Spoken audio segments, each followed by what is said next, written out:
Hello good morning students, my self Neha Verma. आज हम chapter 3 की रीडिंग करेंगे। चैप्टर 3 का नाम है अ स्ट्रॉन्ग विल्ड बॉय। ठीक है।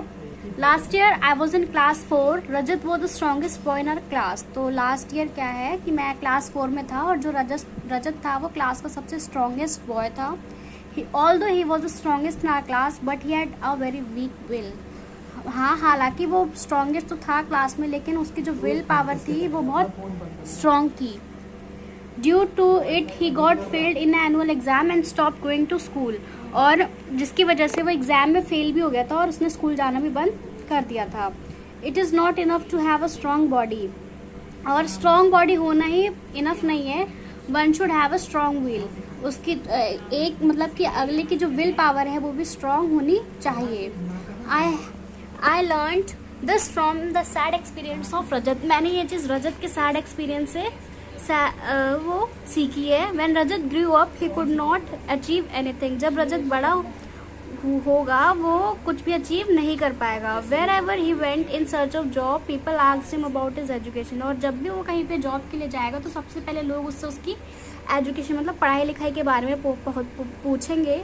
Nobody was willing to offer him a job. कोई भी उसे जॉब ऑफर करना नहीं चाहेगा। If he had a strong will when he was a boy he would have continued his study. और अगर उसकी विल जो है स्ट्रॉन्ग है जब वो बच्चा है तो उसको अपनी जो पढ़ाई है वो कंटिन्यू कर रखनी चाहिए। Failure are the stepping stones to success. जो फेलियर है वो एक सक्सेस के लिए एक सीढ़ी की तरह ही है। Rajat now lives with his family in a village and leads to miserable life. Rajat जो है अपनी फैमिली के साथ गाँव में रहता है और वहीं पे अपनी जिंदगी बिताता है। I remember another boy named Sam in our class. मैं एक लड़के को और जानता हूँ जिसका नाम सैम था, क्लास में मेरी क्लास में था। He was also a good friend of mind. वो मेरा बहुत अच्छा दोस्त था। He came from a poor family. वो बहुत ही पुअर फैमिली से आया था but he had a strong will. लेकिन जो उसकी विल थी वो बहुत स्ट्रॉन्ग थी। मतलब विल क्या होता है, एक चीज़ का जज्बा होता है ना कुछ करने का कि नहीं मुझे ये करना ही है। जब तक वो काम पूरा नहीं होता तब तक आप रुकते नहीं हो ना, वही चीज़। I still remember an incident where in Sam showed that he had a strong will. तो मुझे एक ऐसा किस्सा भी याद है जहाँ पे सैम ने दिखाया था कि इसकी जो विल पावर है वो बहुत ही स्ट्रॉन्ग है। One day I saw Sam trying to take out the cork from a bottle. एक दिन मैंने सैम को देखा कि वो बोतल से कॉर्क निकालने की कोशिश कर रहा था। I watched him very closely. मैंने उसे बहुत ही क्लोजली मतलब कि मैंने उसे बहुत ही ध्यान से देखा। For half an hour he had been at the work. और कम से कम आधे घंटे से वो उस काम में लगा हुआ था। One of our friend Ria came there and said, "Come on Sam, you're wasting your time in trying to take out the cork."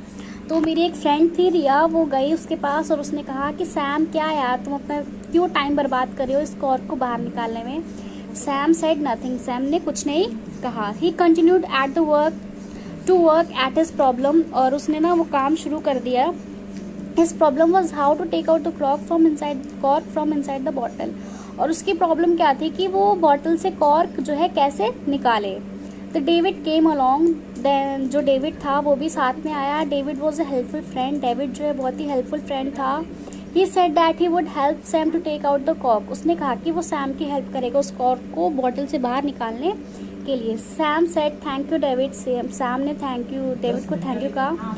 I want to take out the cork by myself. I don't want anyone help. उसने कहा कि मैं cork निकालने में तुम्हारी help करूंगा, मुझे किसी की हेल्प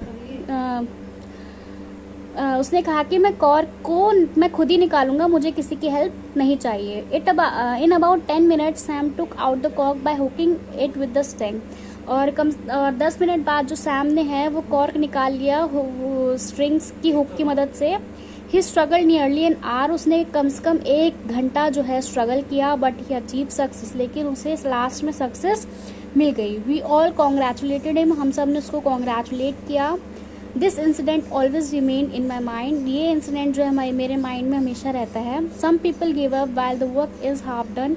और कुछ लोग आधा काम करते ही जो है गिव अप कर देते हैं। Sam never did this. और सैम ये कभी नहीं करता है। ही हैड अ स्ट्रॉन्ग विल। उसकी जो विल है बहुत ही स्ट्रॉन्ग है, मतलब कुछ करने का जज्बा है वो बहुत ही स्ट्रॉन्ग है। He was successful in life too. वो लाइफ में बहुत ही सक्सेसफुल भी है।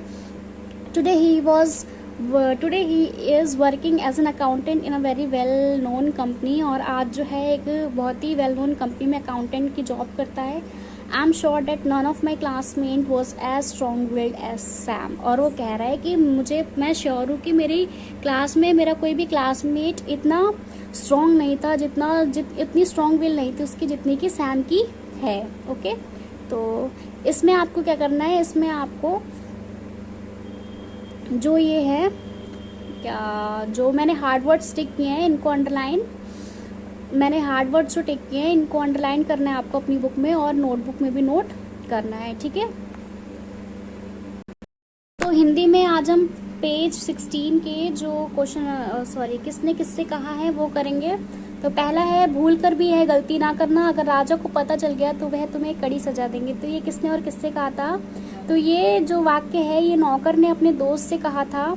फिर ख वाला है, इसे यहीं सोने दिया जाए, इसकी यही सजा है। तो ये वाक्य किसने कहा था कि इसको यहीं सोने दिया जाए, यही इसकी सजा है।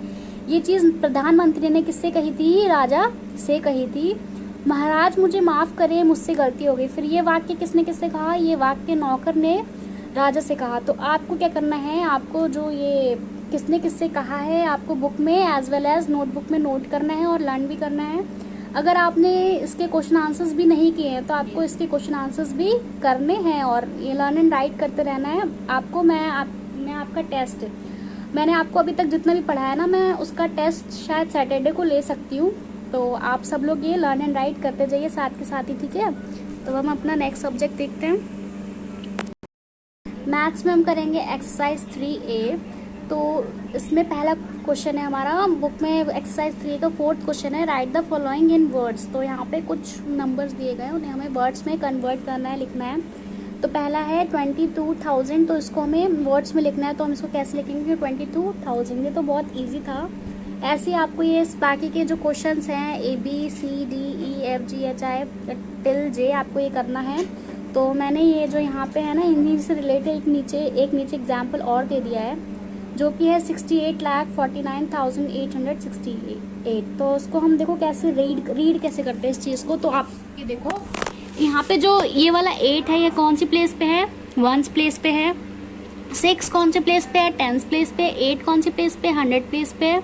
9,000 10,000 है ना, लाख 10 लाख। तो अब ये टोटल जो है 60 लाख, तो इसको लिखोगे नहीं ना। अब यहाँ पे 8 भी है तो आप 8 भी साथ में लोगे ना, तो आप इसको क्या लिखोगे? 68 लाख। जैसे यहाँ पे लिखा है 68 लाख 49। अब 40,000 नहीं लिखोगे ना, इसको 49,000 लिखोगे ना। तो 49,000 फिर 868। तो आप इसको ऐसे नोट करोगे। ओके, तो बाकी क्वेश्चन आपको ऐसे ही करना है। अगर कुछ भी क्वेरी आ रहा है, कुछ नहीं समझ में आ रहा है, तो आप मुझे कॉल करके या मैसेज करके पूछ सकते हो। तो आज के लिए बस इतना ही, बाकी हम कल की क्लास में पढ़ेंगे। तब तक के लिए बाय बाय।